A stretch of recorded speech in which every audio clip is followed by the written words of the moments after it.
right. First and foremost, want to give our praises, honor, and glory to Yahweh, Bashon Yahushua, Bashon Kakodash. Second, want to give double honor to the apostles of GMS, rule of well, peace, blessings, salutations to the hopeful elect and Pacific, so-called Negro, Latinos, Hispanics, Native American, West Indians, and those will be edified.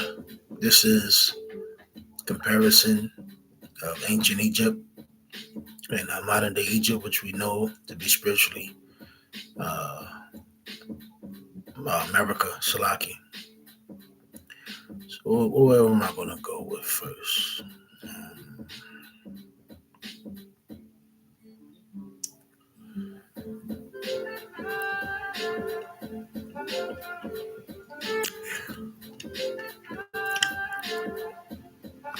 I'm going to read Exodus, the first chapter.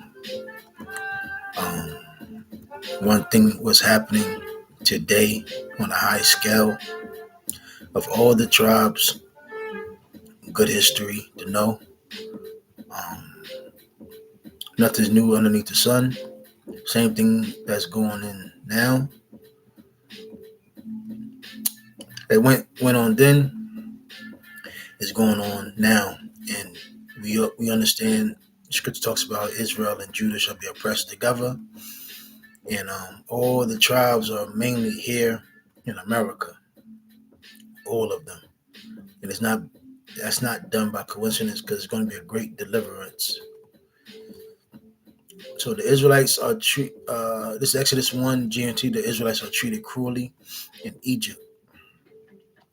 I'm going to read the whole thing. So the sons of Jacob who went to Egypt with him, each with his family, were Reuben, Simeon, Levi, and Judah. And you can go into Genesis when it talks about Joseph, by his brothers, etc., and the whole thing of how the Israelites got into Egypt. So 2, Reuben, Simeon, Levi, Judah, Issachar, Zebulun, Benjamin, Dan, which eventually Dan were intermingled amongst all the tribes, Naphtali, Gad, and Asher. 5, the total number of these people directly descended from Jacob was 70. His son Joseph was already in Egypt. In the course of time, Joseph, his brothers, and all the rest of that generation died, but their descendants, the Israelites, had many children and became so numerous and strong that Egypt was filled with them, just like today. What made this one different, this this time different, we were brought over here, so-called blacks were brought over here in slavery, and the northern kingdom that was already over here were conquered and pretty much migrated and were brought over different regions in slavery as well.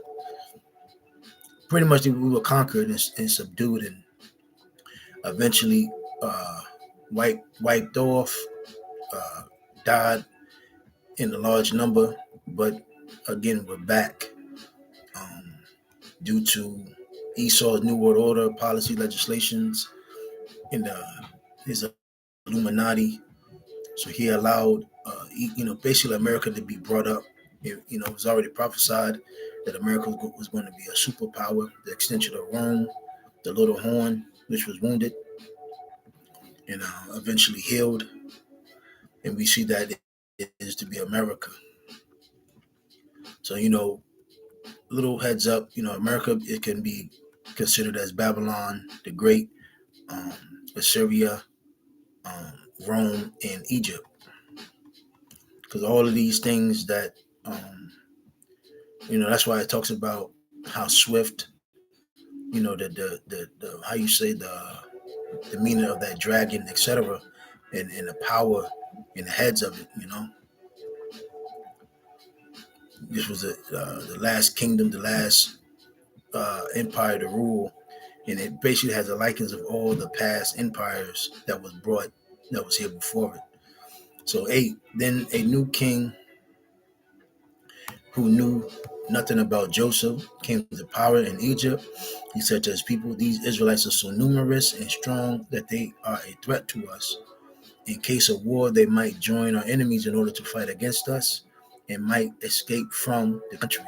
And it's funny, I always state this. This book here tells you about that.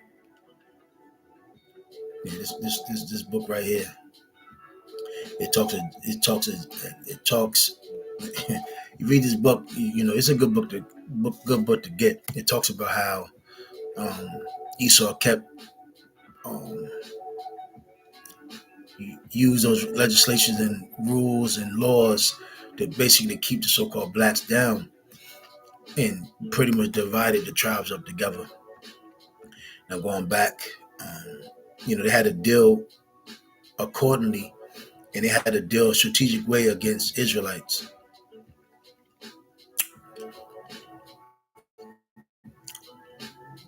Verse 10, in case of war, they might join our enemies in order to fight against us and might escape from the country. We must find some way to keep them from becoming even more numerous. So the Egyptians put slave drivers over them to crush their spirits with hard labor. And this is what you're seeing today. The Israelites built the cities of Pithom and Ramses to serve as supply centers for the king. And you got to understand, we built America and made America great, all the tribes. But the more the Egyptians oppressed the Israelites, the more they increased in number and the farther they spread through the land. And that's what happened. This is what happened today. The more, the drugs, the cocaine, the crack, the heroin, the being deemed as criminals took our ability to make ends meet, and the legislations, the more we increased. So it said um, the Egyptian came to fear the Israelites, just like the so-called white man does today, and made their lives miserable by forcing them into cruel slavery. They made them work on their building projects and in their fields, like the so-called white man made us do and make us do today. Just like today, you have Northern Kingdom working there, tooth and nail, and then they deport them. Meaning so-called Latinos and Hispanics. Because one thing for certain, you're really not seeing too much Judites, so-called blacks, do that hard work anymore because they pretty much been fucked over and they realize it. Like, oh, no, I'm not doing that no more. We've been doing this shit ever since slavery, and what have we gotten from it? Since the kingdom is green, so-called Latino and Hispanics are green, they're pretty much more easier to push over. But to see they're getting backlash. 15. Then the king of Egypt spoke to Shiphrah and Puah, the two midwives who helped the Hebrew woman. When you help the Hebrew woman give birth, he said to them, kill the baby if it is a boy. And see, that's the narrate that they still got to this day.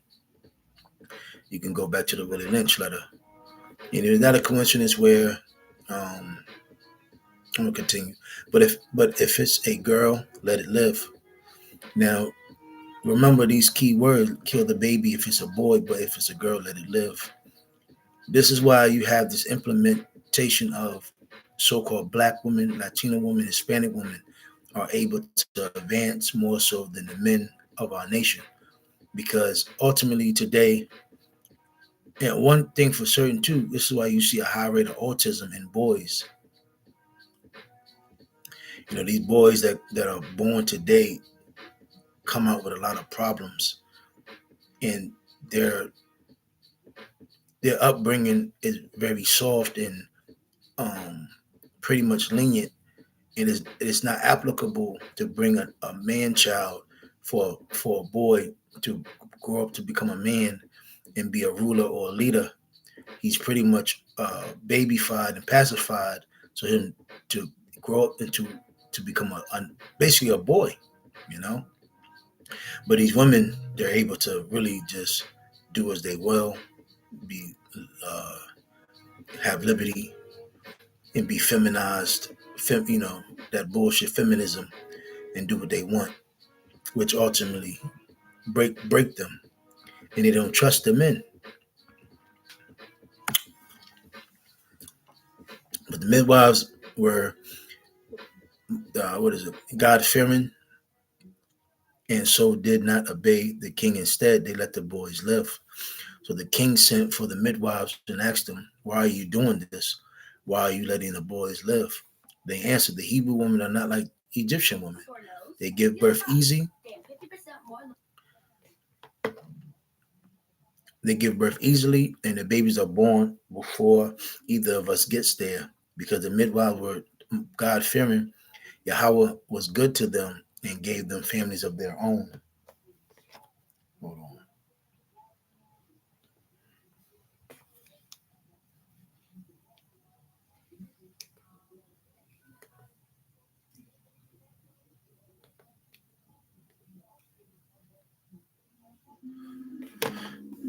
All right, so, and the Israelites continued to increase and become strong.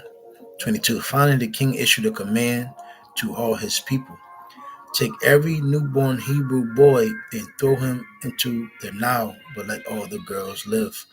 So, this, going to this, you're seeing today the destruction of the men of so-called blacks, Latinos, Hispanic, Native American boys, West Indian boys. A lot of people ask, why is these boys so effeminate and so, you know, they're on a, they're not on any type of level. Well, due to the matriarchy, you know, and why does it seem like the scripture says, the Lord shall create a new thing, a woman shall compass the man. But ultimately, these legislations that and these rules that Esau enacted on all the American people, yes, it destroyed us, but it actually has backed, how you say, destroyed even their own people, even Esau. So even Esau is struggling. Even Esau is catching his backlash as well. You know, so everybody in America is messed up. Due to the fact that Esau has to pretty much have this whole society geared, driven to destroy the Israelites and to destroy the men. So it's not a fair system. And they had to oppress everybody. They had to oppress mainly us, but ultimately they had to suppress their own Edomite people. So I looked up comparisons between ancient Egypt and modern day America. Hold on, real quick. All right, so one thing for certain too, I still had this up for another lesson. Just remember, for you so-called Latino and Hispanics that think, um, you're not an Israelite, whatever. Well, just like I read about this passage about ancient Egypt, which all the tribes went there after from Jacob and all his descendants, which were 70, because all of Israel went into Egypt and we became a great nation there, and then eventually the Lord gathered us up and brought us out. But the, but how can I say this? The time us sojourning there, we know that Egypt became great. We was there for a while, and there were pyramids there. Now, it's not a coincidence where if you go to Mexico pyramids and you go to different, like, El Salvador, I believe Guatemala, Honduras, and different other regions, those so-called Inca, Mayans, and Aztecs, they built pyramids. It's not a coincidence.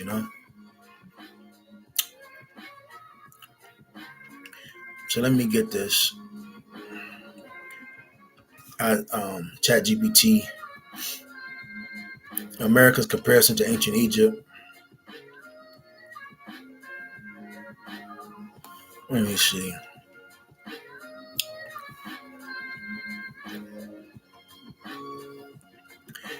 A comparison between the United States or the Americas more broadly and ancient Egypt is often made in history, politically, theory, and cultural analysis. It's not a claim that they're the same, but when you use the scriptures, they are. But that large, long-lasting civilizations tend to develop similar patterns. Here's a clear, balanced comparison. So, geography and power foundations: ancient Egypt, built around the Nile River, which provided food, trade routes, and stability. Uh, you can link that, I believe, to Revelation 17 or 18, one of those. Natural borders, desert, seas protected it from invasion. That's America. Geography enabled centralized power and long continuity. United States Americas, vast fertile land, navigable rivers, Mississippi system, and two oceans for protection. Geographic isolation allowed growth without constant foreign invasion. Resources fueled economic dominance. This is United States. Similarity, geography created security, surplus, and expansion capacity. Two, political power and authority. Ancient Egypt ruled by pharaohs, viewed as semi-divine, centralizing authority. Stability valued over political experimentation. Long periods of continuity punctuated by collapses. United States democratic institutions, but strong executive and military power. But um, what it says, due to the ideology, well, it says right here, due to Christianity and universalism in religion, you look at, like it says in Jeremiah 50, 51, Isaiah 47, you look at the institutions of the Democratic Republican Party as divine, not knowingly, but you're seducing your drunk off that wine. And ultimately, you claim that you love God, but your God is the so-called white man and his infrastructure. Going into Revelation, I believe, with 13 and 10, 6, 7, 8, 9, 10. One of those scriptures, Salaki. So it says, definitely, I think that Revelation 15, 13 and 15. So, United States democratic institution, but strong executive and military power, increasing centralization over time, federal authority, global influence. Stability is maintained through institutions rather than divine legitimacy. Similarity, strong centralized authority supported by ideology. And that's what Esau does, Through ideology, you really start to believe in this system and worship your system. Your conduct shows who you worship. Three, religion, ideology, and myth. Religion, this is ancient Egypt. Religion permeated everything: politics, law, architecture. Monuments reinforced beliefs about order, eternity, and power. United States, secular government but strong civil religion, found in myths, flag, constitution. Belief in exceptionalism and destiny, American drink. Oh man, that's crazy, right? I'm gonna read that again. Verse 3. Religion, ideology, and myth, ancient Egypt. Religion permeated everything: politics, law, architecture. Monuments reinforced beliefs about order, eternity, and power. United States, secular government but strong civil religion, found in myths, flag, constitution. Because they always throw that shit in your face. Belief in exceptionalism and destiny, except, uh, damn, i.e., if I'm saying it right, American dream. Similarity, shared national myths that justify power and identity, right?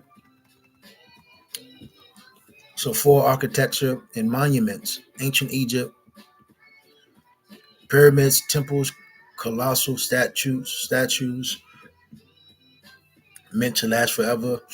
Architecture projected permanence and divine order. The United States monumental architecture, Capitol, Lincoln Memorial, skyscrapers symbolizes power, unity, and continuity, similarity. And even in America, they have some of those obelisks, and I believe, oh yeah, pyramids built here, Las Vegas, etc. Similarity, monumental building as a statement of dominance and legacy. So economy and labor, ancient Egypt, agriculture surplus supported elites, massive construction, labor included corvée labor and slavery. United States, industrial and post-industrial economy relies on wage labor, global supply chains, and historical slavery. See that? Nothing new underneath the sun. Similarity, wealth concentration, yep, for the rich. This whole system is geared towards the rich and the elites. They got all they own the wealth and own everything. And labor hierarchies enable damn.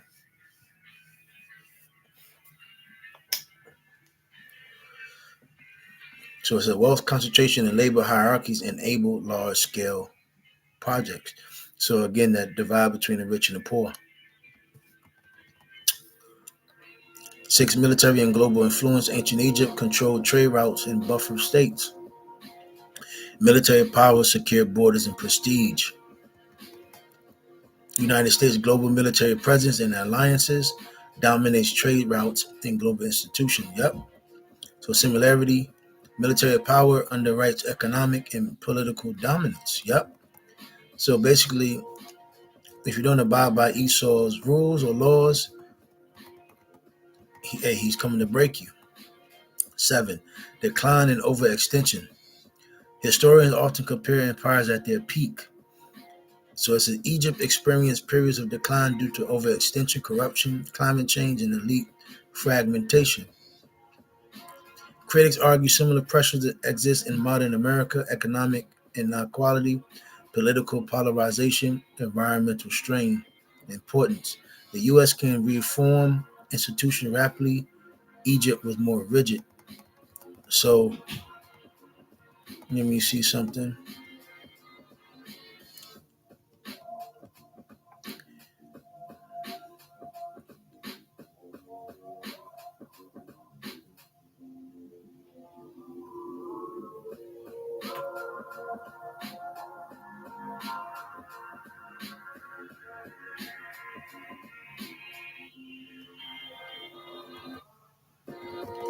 All right, hold on. So bottom line, the comparison was symbolically and structurally, not literally. Both use geography, ideology, monuments, and power to build long-lasting dominance. Both saw themselves as centers of order in a chaotic world. Um, History suggests that civilizations face cycles of rise, consolidation, and transformation. So Isaiah 19, hold on, where is it? Hold on, where is it at?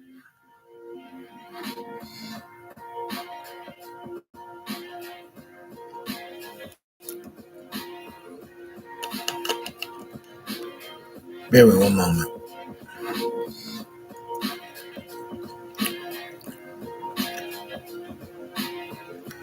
Yeah, where'd it go? Hold on.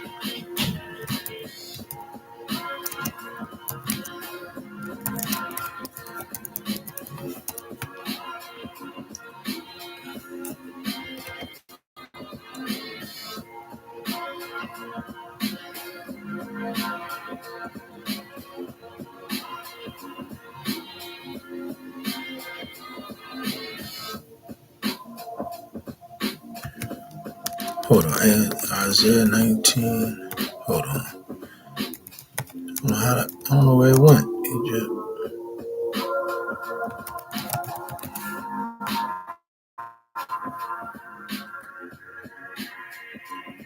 I think this is it. All right.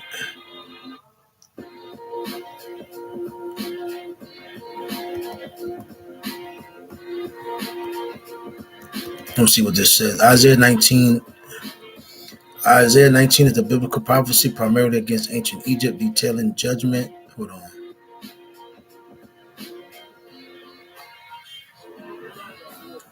Yo, where the hell did?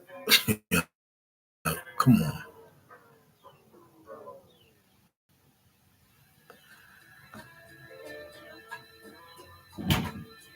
Damn, that's Satan. I had to compare. Damn. Hold on. Isaiah.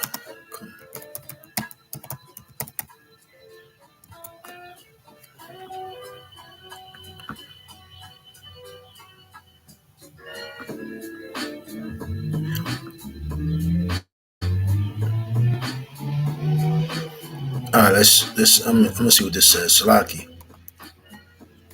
So the comparison of Isaiah 19 prophecy about Egypt to modern America stems from interpretation seeing ancient Egypt as a historical world power similar to America today, which prophesies of eternal strife, which you're seeing now, leadership failure, like drunkard Pharaoh, reliance on idols, false ideology systems, and divine judgment drawing now economic woes applying to modern nations facing turmoil.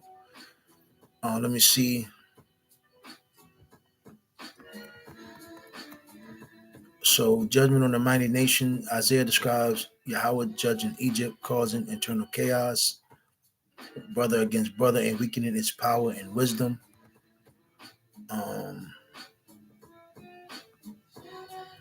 Application, some see parallels to the current societal divisions, politically instability, and the failure of worldly wisdom, idols in America. Let me see.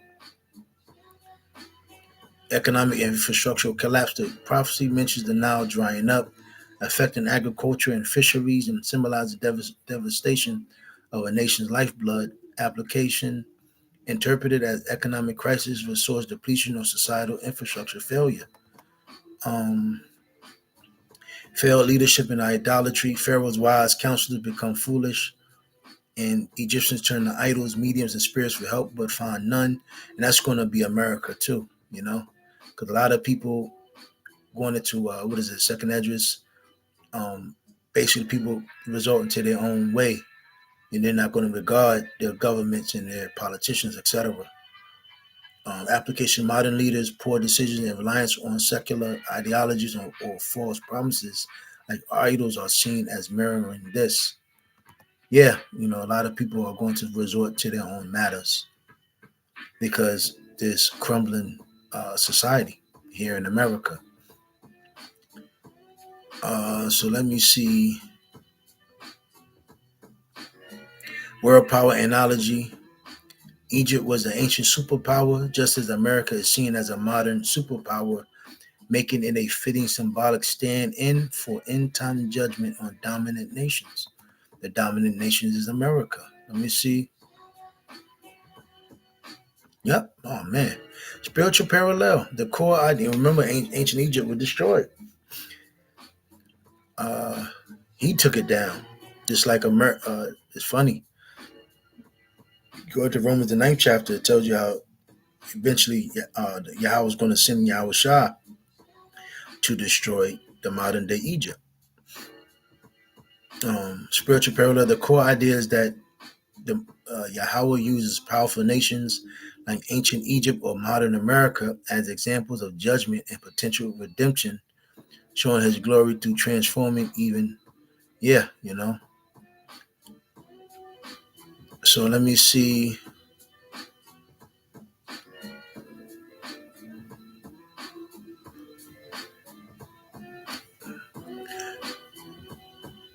So let me get at Isaiah 19.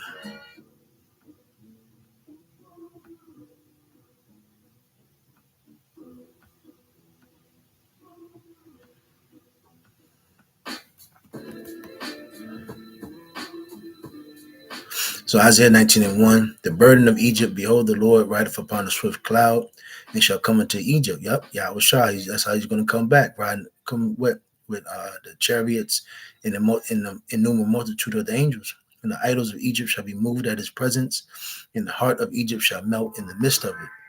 And I will set the Egyptians against the Egyptians, which you're seeing now, right, as it stated, civil war and turmoil.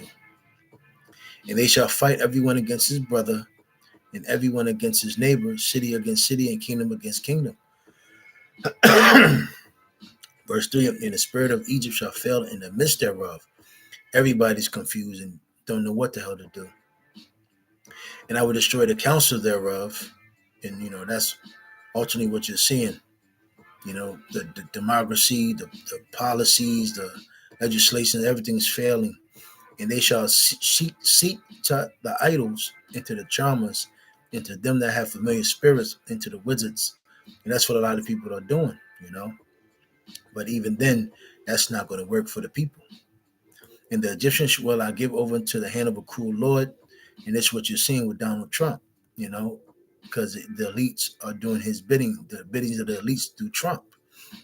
And a fierce king shall rule over them, saith the Lord, the Lord of hosts. And the water shall fail from the sea, and the river shall be wasted and dried up. So basically, like ancient Egypt, the Nile River, etc., and a lot of those, like it was saying, the opportunity, wealth, etc., was drying up. This like what you're seeing here in America. The mirth, the opportunities, the ability to do anything, make ends meet is just it's like the more you do it, you're still not able to catch up. The brother GMS dedication, the beloved brother Shaquat from GMS Mississippi goes into that a lot. 6, and they shall turn the rivers far away, and the brooks of defense shall be emptied and dried up. The reeds and flags shall wither. Yeah, so a lot of people, NATO, EU, the other nations are seeing the corruptness and wickedness of modern day Egypt. So the paper reeds by the brooks, by the mouth of the brooks, and everything sown by the brook shall wither, be driven away, and be no more. The fishers also shall mourn, and all they that cast angle into the brook shall lament, and they that spread nets upon the water shall languish. Yeah, there's no opportunity, no mirth. The opportunity and chasing that whole notion of chasing a bag, and even this YouTube world, people think they can open up a channel and talk and set up platforms to make money. Even all of that is drying up. So moreover, they that work and find flax, and they that weave networks shall be confounded. Yeah. And they shall be broken in the purposes thereof, and all that make sluices and ponds for fish. 11, for surely the princes of Zoan are fools, the counsel of the wise counselors of Pharaoh is become brutish. So basically, all the men that you looked up to, basically, Edomites that played and acted as if they had some sense, now look at them, they're stupid as hell. They're not helping you out. They basically leaving you up to dry. False hope and vanity. How say ye unto Pharaoh, I am the son of the wise, the son of ancient kings? Yeah, and that's what the so-called white man, he has that same spirit. He's coming as I'm a god, I'm the hero. But man, look at your track record, man. Just look at what you're doing. 12, where are they? Where are thy wise men? And let them all tell thee now, and let them know what the Lord of hosts has purpose upon Egypt. So let me see something. The princes of Zoan are become fools. The princes of North are deceived. And that's one thing Esau is never going to tell you, that, his time is but short and he's about to crumble. The Lord is ready to bring judgment upon these Edomites. And they're lying to you, pretty much trying to keep telling you is opportunity, looking more into his ideology and his system. So they have also seduced Egypt, even they that are stay of the tribes thereof. So, everybody's confused and, everybody's deceived. For 14, the Lord have mingled a perverse spirit in the midst thereof. Yep. Everybody's is just lost, and you feel it. The love of many shall wax cold. You feel the spirit of America is just dead. And they have caused Egypt to err in every work thereof, as a drunken man staggereth in his vomit. 15, neither shall there be any work for Egypt. That's what you're saying, because this is all the bidding of the elites. The elites is doing this, which the head or tail, branch or rush may do. In that day shall Egypt be like unto woman, and it it shall be afraid and fear because of the shaking of the hand of the Lord of hosts, which he shaketh over. Yeah, because this is all the doing of the Lord. Going in 17, remember going back to Exodus, the first chapter, you're going to start seeing Judah and the tribes, rise up. And you're already seeing the prophets out there teaching the way, teaching the truth.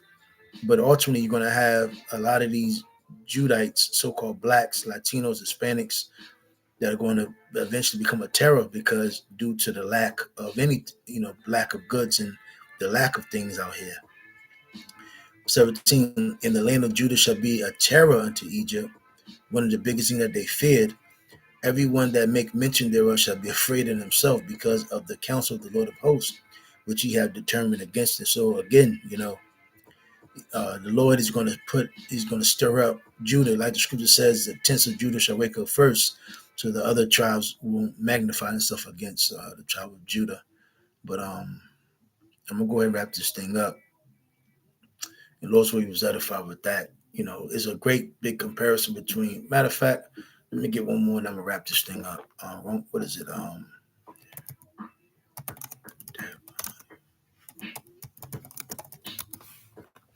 Revelation 11 and 8. It says, and their dead bodies shall lie in the street of the great city, which spiritually is called Sodom and Egypt, where also our Lord was crucified. We understand, the whole application of Yahweh Shah has been destroyed here. And it's not meaning that we're dead, meaning dead mentally and spiritually, But that's here in America. Let me get one more thing. Let me see something.